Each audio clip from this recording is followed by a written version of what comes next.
Hey everybody, how you doing today? I'm going to be sharing a message with all of us based on a theme that I've been noticing, a pattern of conversation, even in music, coming up in sessions. It's been happening for a couple months now, and the pattern is pretty simple.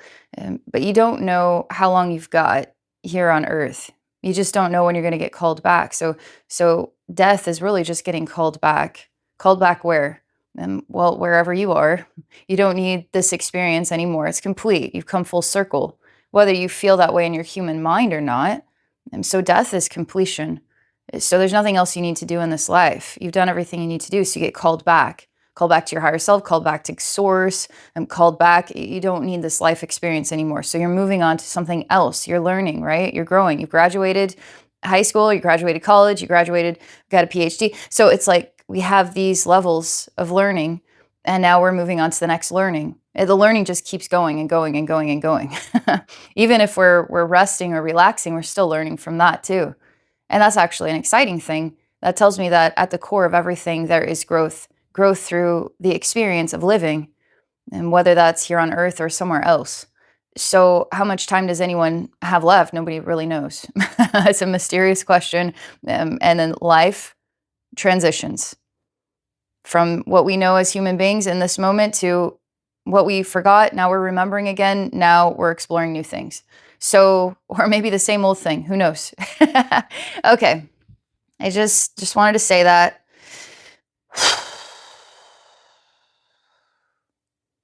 I'm looking into my own mind right now to see if there's anything else I should mention here before I enter into a journey state. So I'm going to be relaxing. If you're familiar with my channel, it's what I do. So I'm just going to relax, and then I'm going to let the information reveal itself, and then I'm going to talk about what I'm being shown, and then we're going to navigate it together. So I feel inspired to talk about this. I don't know what's going to come next. So let's see. Let's see how the story unfolds. So I feel like that's all I got to say. I'm going to relax now, get in the zone. Okay. All right.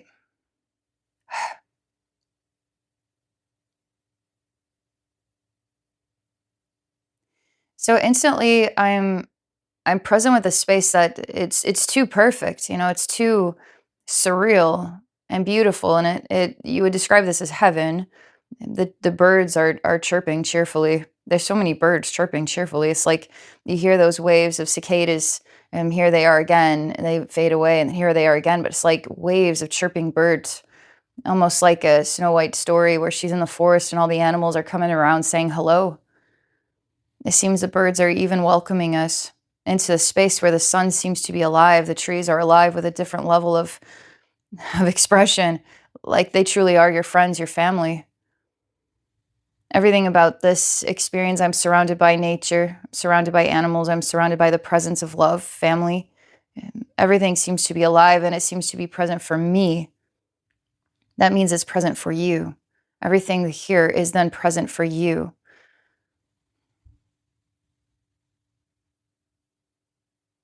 Okay, so naturally, I'm stepping into this glorious space where everything is alive and everything is full of love. But there's something still not quite right. As in, yeah, I could step into this space, but there's something else. I can tell there's something else. And I notice it's almost like the heart becomes a dam, and the dam then becomes a door, and the door then is shut. So it's not as if the space is inaccessible. It's just I'm sort of looking at it through a window. And I'm standing in a space where I'm looking at this through a window. I'm looking at this through a window. I'm looking at this through a window. It just keeps echoing. And then the heart becomes a dam, and the dam just blocks like a wall, like a closed door.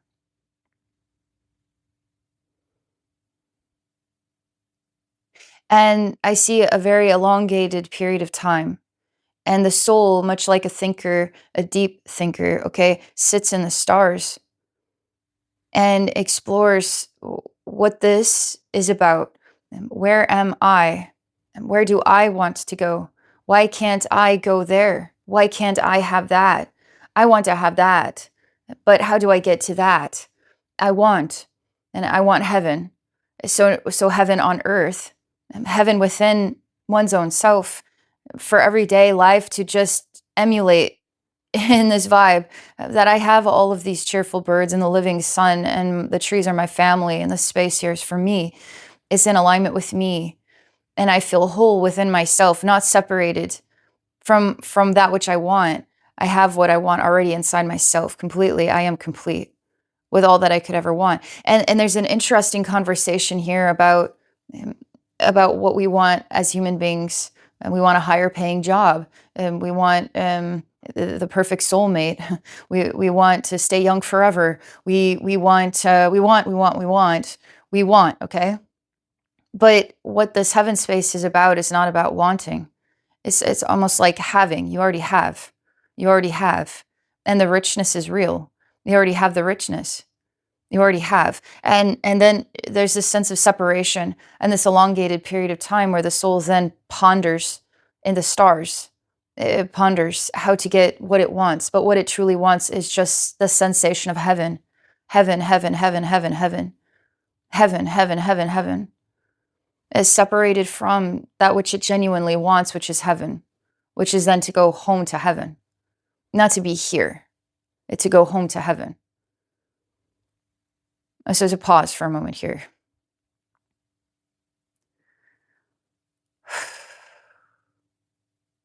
I need to make sure I'm clarifying something.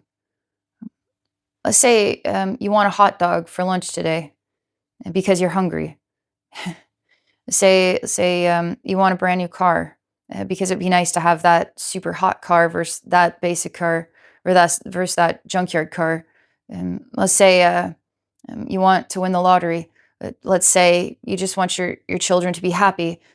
So these are different varying versions of wants.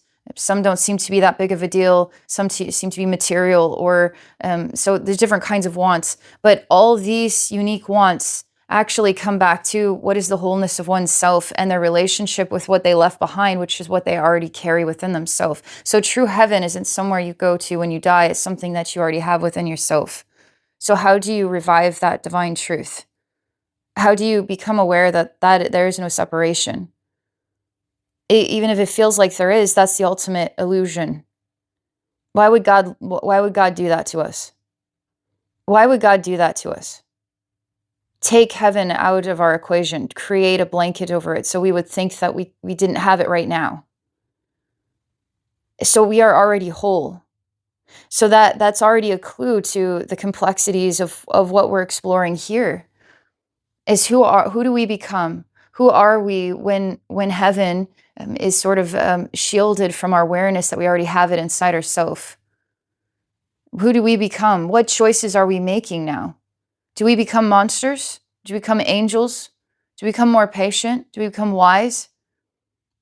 When something is taken away, that is our wholeness, that is our birthright of a soul, it's taken away only by illusion. Then what becomes of each and every one of us? How do we act out? How that feels? Even to feel a separation from God. How does that make us feel? What choices are we making? And so that's what builds that integrity. That's what builds a strong soul. When what we long for is taken away. It was never taken away. We're always present with it in our heart. You always have it in our heart. Okay, I'm supposed to say that message.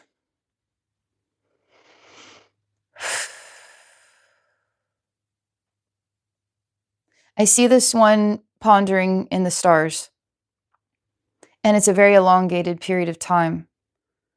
Almost so long that it doesn't really seek heaven. It doesn't seek it. And I start reflecting on children, so innocent, so sweet, such a beam of light, almost carriers of that doorway to heaven. And the longer of a time that you spend here, the further away from perhaps that energy that you're emanated by. You emanate that energy, or you're animated by that energy. Is an innocence, and it transforms. And what is the meaning of life to you? I'm supposed to go and become one with this pondering soul.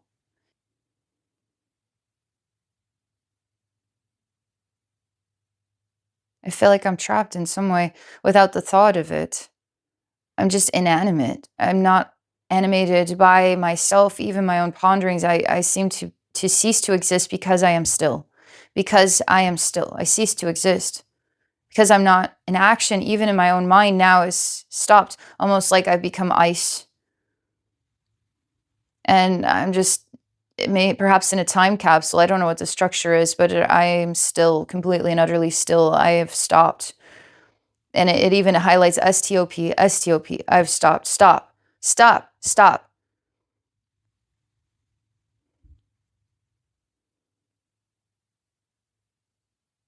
It's hard to break out once you've been contained by this state of expression.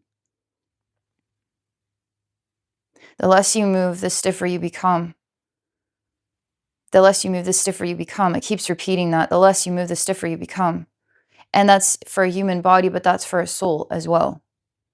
When the soul then stops, when the heart stops beating, when the soul stops. This is more complicated. This is not, there's complexity to this, what this is about. I'm going to try to get there.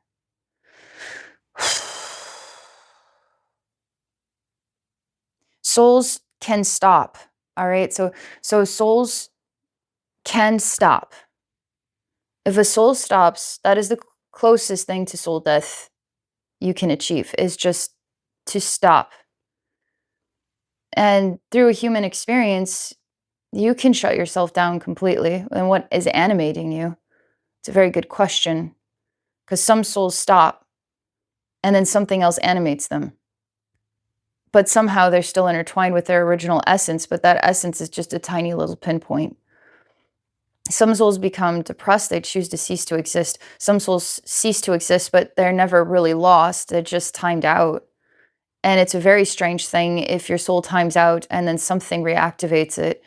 It's a great despairing event because you timed out of existence, and it's inconceivable then to do it, then to wake up from it is a very hardcore event for a soul, okay?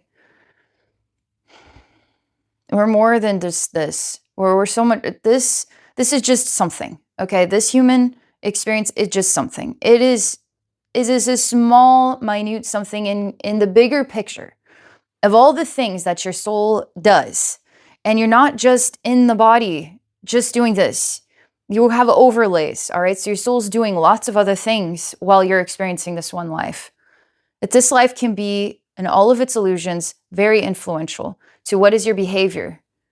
Now, God takes away your awareness of heaven is something you can only achieve when you die, was always something that you carried. So how long does it take for you to figure that out? And what are you going to do in the process? Are you going to hurt other people to get what you want, and what you want is money, or what you want is fame, or what you want is and degrade yourself in order to get that, when really all you wanted was heaven? And perhaps that was your innocence. Who knows what that translates into? Wholeness. That you got defilement because other people wanted heaven too.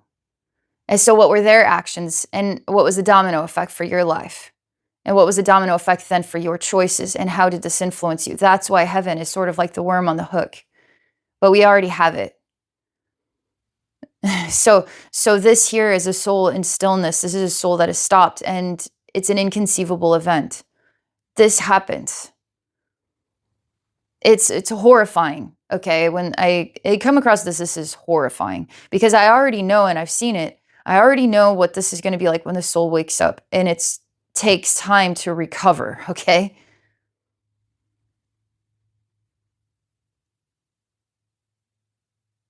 I'm supposed to see the bigger picture because I'm looking in the container. I'm actually standing inside the container. I'm looking at a soul that is timed out, was once pondering in the stars, then became timed out, and then in this container, and I don't really understand it. And then I become one with the soul, and I start to understand STOP. And then I have all these overlays of the heart is stopped. I see a human being that stops exercising, becomes stiff, and then they become immobile. I see a soul that then stops vibrating, becomes then stuck. So it gets cold, like water turns to ice, okay? So then the structure. So I'm going to blow up the scene so I can see what else is here. Like I'm going to get bigger than the picture. Weird. It's like a hillside, but is it a hill with dirt and grass? It oddly it emanates being a hillside with dirt and grass, but it doesn't look quite familiar. And I see almost like fingers coming out of the ground, but they're these containers and they're perfectly spaced, all the exact same size. And there's thousands and thousands. It's like a feel like a graveyard, like a weird cemetery where souls are in containers, like odd coffins, but they're like fingers that are sticking out of the ground and they're spaced out perfectly. And they're just on and on and on and on. And I don't know why it keeps highlighting this adorable little slope, and they go and slope down. Like there's something pretty about this place. I also get reflections of kind of like Hollywood movie style, even aliens, where people are in their pods and they're out in space and they sleep here until it's time for them to wake up and they come out of this stasis. And so that way they can journey through space for a very long period of time and they're just asleep until it's time to wake up, where it's almost like no time was really lost. They were in a stasis. I can't, based upon what I know about energy, when energy becomes still, the soul, it's not a good feeling when you wake up and that time has passed. And now you're acclimating to where you were and where you are. Maybe in this physical dimension, it wouldn't have any repercussion, and maybe it wouldn't mean anything. But I've seen it in the energy world where soul stops, and it's not. It's pretty overwhelming, like as an understatement. You could only feel the sensation of it to really know.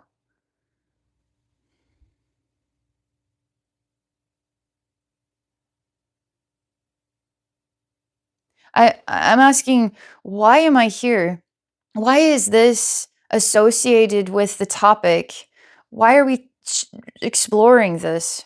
What does this have to do with heaven? What is this about? Why is this important? I don't know how to understand it any more than it's presented. I don't know where you're going with this conversation. Okay. They asked me if I'd be willing to give up time as something that I would be willing to give up, like to let it go. Like, would I be willing to let go, give up? Okay, so let's say we're going to do a big donation. So I'm going to let go of some money to donate to the well-being of some other purpose. Okay, so I'm letting go. I'm giving up in order to create abundance over here. So sometimes there's letting go where, wow, you're very wealthy and to give this money is very generous of you, but it's not breaking the bank and it's not putting you in a despairing situation. There's some things that you have to let go that are forever lost, like a best friend in a car accident, okay? So some things that you let go of, it could even be your innocence that you're letting go of. It could be an arm, it could be a kidney. Like you could be letting go of something that's a lot harder to let that one go, a lot harder. And as I've described here, would I be willing to let go of time? Based on what I've witnessed and what I've seen, that's a hardcore thing for me to agree to. Then naturally my soul's not really, it's like, oh, sure. I'm like, it doesn't care about the consequences.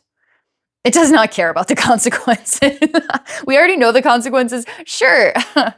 But I can't say for sure if that's my soul's decision, but I witnessed my soul pretty much on board, even though it knows the consequences. It's like, sure, sure, sure, sure, sure, sure, sure, sure. Always on board. Sure, sure. Okay. Let me see what my soul's decision is, because it has to be real.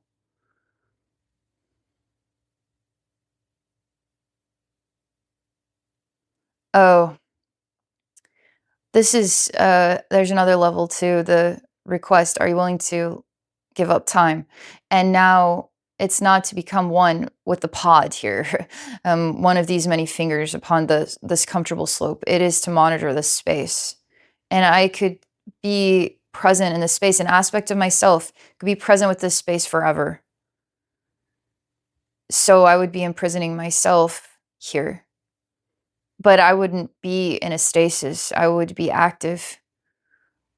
but I would be then contained with myself in a space eternally, in a space until this space was allowed to become active again.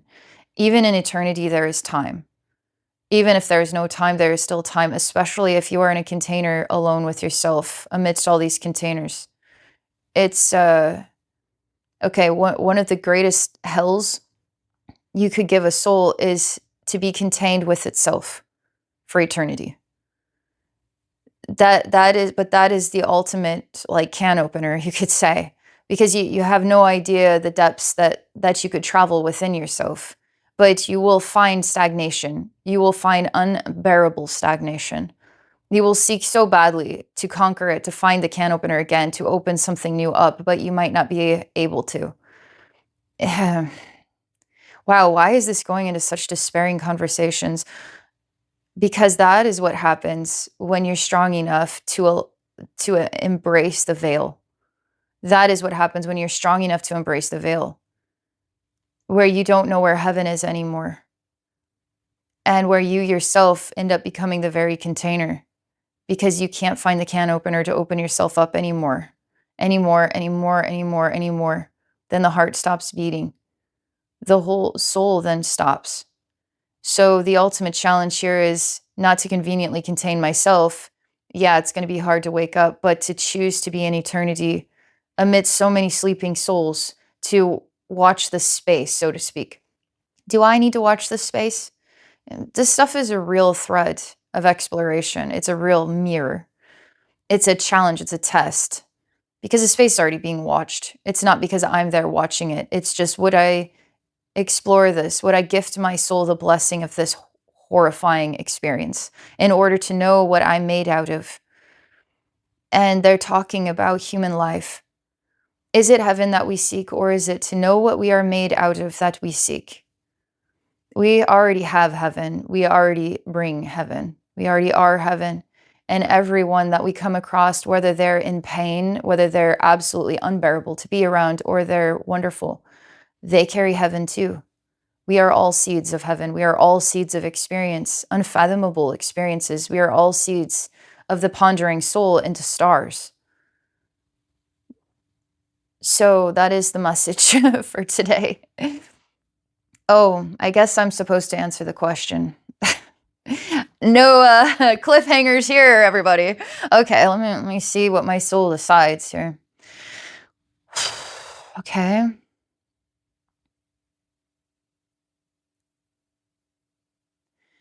Beneath the surface of this challenge, I'm exploring what is the value of my decision for myself or for the challenger.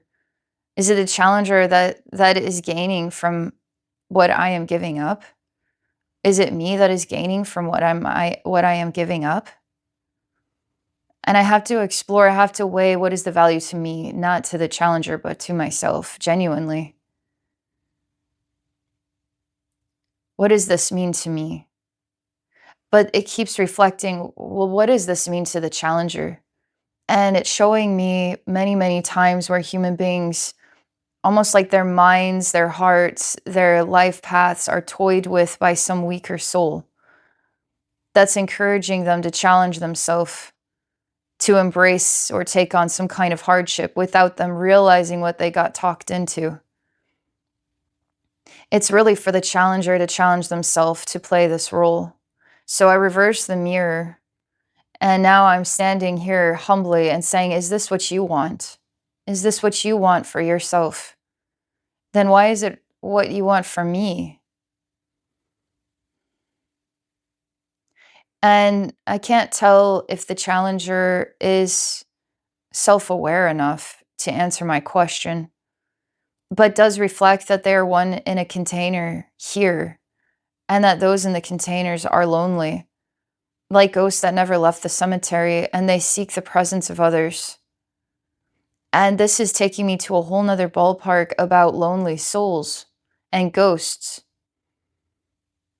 A whole nother ballpark of the illusion and the experience for the soul path. I've often said that haunted houses are peculiar things to me because we want We want the creep effect. We want to feel violated by some tainted, toxic energy that houses some creepy old story. But if we heal that, then where's the excitement? Where's the joy? Now there are no haunted houses because we set the spirits free? Well, that's boring. Well, why don't we put your soul in that predicament and let you exist, where people can come and visit you and experience the creep factor of your tainted reflection. And you'll just be a piece of tarnished slime on the ethereal walls, screaming for help, but people are giggling and laughing because they can't tell what really is going on here. That's the human understanding. That's the human behavior. That's the spirit realm. That's the alternative sides. That's the awareness. That's the clarity. That's the truth. Is healing things to make our world a more boring place, or are we focusing our time and attention on fruitfulness? That's what the outcome is. Instead of haunted houses, we have thriving souls. We have life force. We have heaven on earth. I start to tell the challenger, I understand what you're referencing. It's not for me to choose to stay here to keep you company in your can, but I can set you free. Do you want to be set free? Maybe that's your challenge, is knowing someone can come and set you free. Are you ready to be set free? Are all of you ready to be set free? Did some of you find your way out of here somehow, some way? Maybe some of you are no longer active because you actually came back to life again. I'm not sure. There's so many rows, there's so many containers here.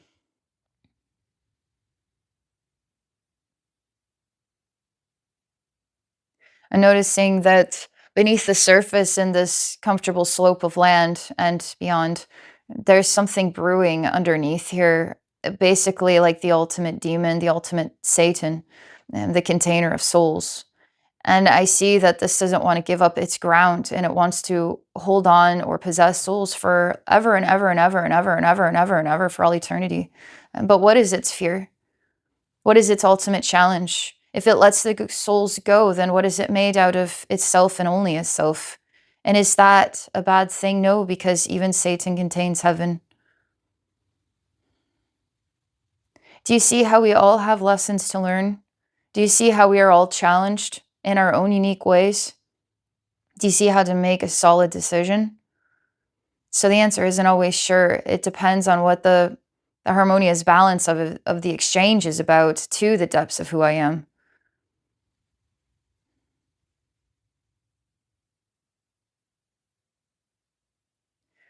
But I'm getting another message. So there's this, there's different layers of intelligence here that are working through everything. Okay, so even me being called into this strange place, me saying, "What in the world am I doing here? What is this about?" Okay, there's some kind of challenger. Okay, let's swap this. So as I'm gathering the clues, I'm starting to understand how to navigate. Okay, that's pretty normal if you're learning how to journey. Sometimes you just go with what comes, and even if it's confusing, you keep just exploring, and you all start to understand the bigger picture in time.